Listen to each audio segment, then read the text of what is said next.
Hey everybody, we're going to keep talking about newborn stuff this week with our newborn instruction manual. Live from the Hive, I'm Dr. B, and this is the buzz on circumcision care.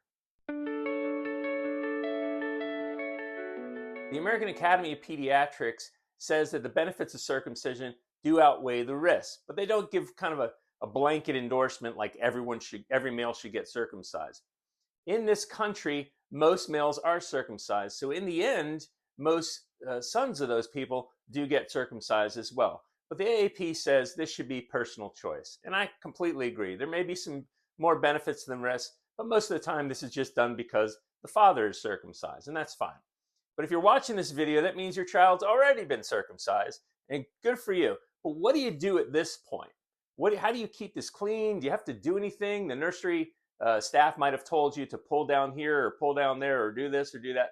I'm going to tell you exactly what you need to do to prevent problems. Usually we don't see problems, but you can make some bleeding happen if you mess with it too much. It can stick to the diaper. There can be some problems. But first, let's talk about what actually happened when they did the circumcision, because that kind of tells us what we need to do. Now, when a male is born, the uncircumcised penis looks kind of like this. This is the tip, and this is down where the baby's body is. And you have this skin covering that goes all the way to the end. This part of the skin here is called the foreskin. And if you could use your x-ray vision and see inside that foreskin, what you'd see is that this is the glans. We call it the glans. Most people call it the head of the penis. The shaft is here, the head is here. And the foreskin is this kind of like if you took you're wearing a turtleneck and you pulled it up over your face. That's kind of what it would be like. The foreskin is here, and it covers the glands. And what you do in a circumcision is you remove this skin here, and you're left with a circumcised penis, the shaft, the glands, and then the little scarred area here, which is normal on a circumcised penis. There are two methods of circumcision that are commonly done. The most common method, the method that I learned and did when I was doing a lot of circumcisions, is called the Gomko method. And the Gomko method uses a Gomko clamp. And the clamp goes on here, and you take off the foreskin, and you're left with what looks like a done circumcision. It looks like you're all done. Now, the end of the penis here is pretty raw because that foreskin doesn't just cover the glands, it actually sticks to it. So it has to be peeled off, and then it's removed. Every guy out there right now has got to be just cringing. But this is what happens. So what you're left with is what looks like a done penis, except that there's going to be a lot of rawness here on the end. There's going to be a lot of swelling around this area as well. The only thing you have to do with a penis that's been circumcised by this method is keep it moist. Vaseline or Neosporin. Just heap it up on here, heap it up all the way over this swollen red area, and put some in the front of the diaper so that it doesn't stick to the diaper. Okay, that's all you have to do is keep it moist. If the child poops or pees, just wipe off what looks dirty. Don't try to rub down and get all the Vaseline off. Don't do that. Just wipe off what looks dirty and apply some more to it. And sometimes the nursery staff will put that Vaseline or Neosporin on there, and then they'll put a little square piece of gauze over it. You do not need that. I'm not sure why they do that. I think they think it's just going to keep it from sticking to the diaper. But if you put a lot of Vaseline up in the front of the diaper, you really don't need that. And after a day or two, just stop using it.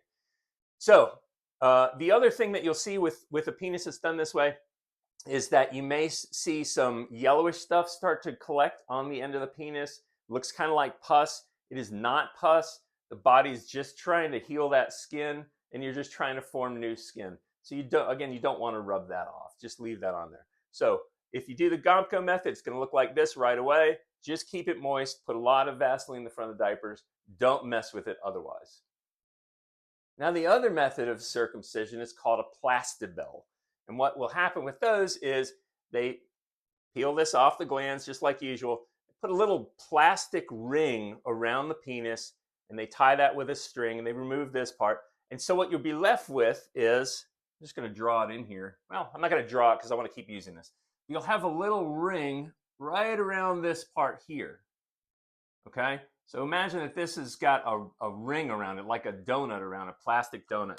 That's a Plastibell technique. After about a week or two, the Plastibell, the skin there will dry and fall off.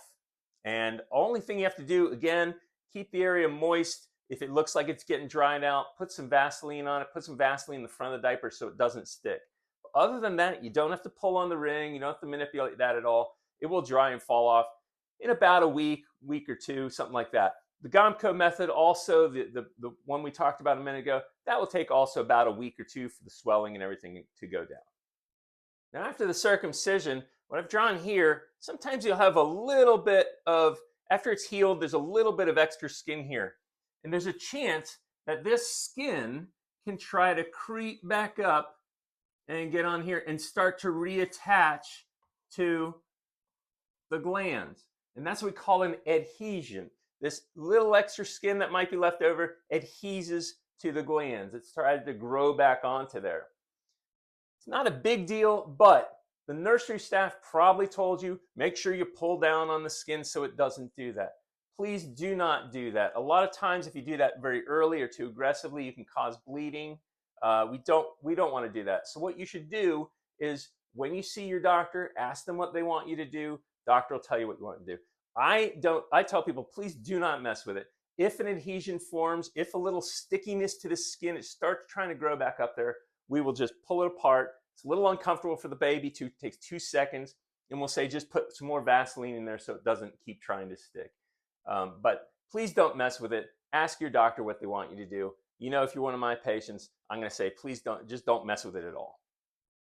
Now, a newly circumcised penis does look pretty angry and pretty red, and you might be saying to yourself, oh my gosh, how is this going to heal? Amazingly enough, they heal really well. It's very, very rare for us to have someone who has to go see the urologist or something like that down the road. So just be patient, do what we said here, keep it moist, the swelling will go down, and it should look fine in the end. Later this week, we're going to be talking about umbilical cord care, so you don't want to miss that one. And come back on Friday for Dr. Julie. She's got her checkup with Dr. J on Fridays. Thanks for watching. Please ask questions below and subscribe, and we'll see you next time.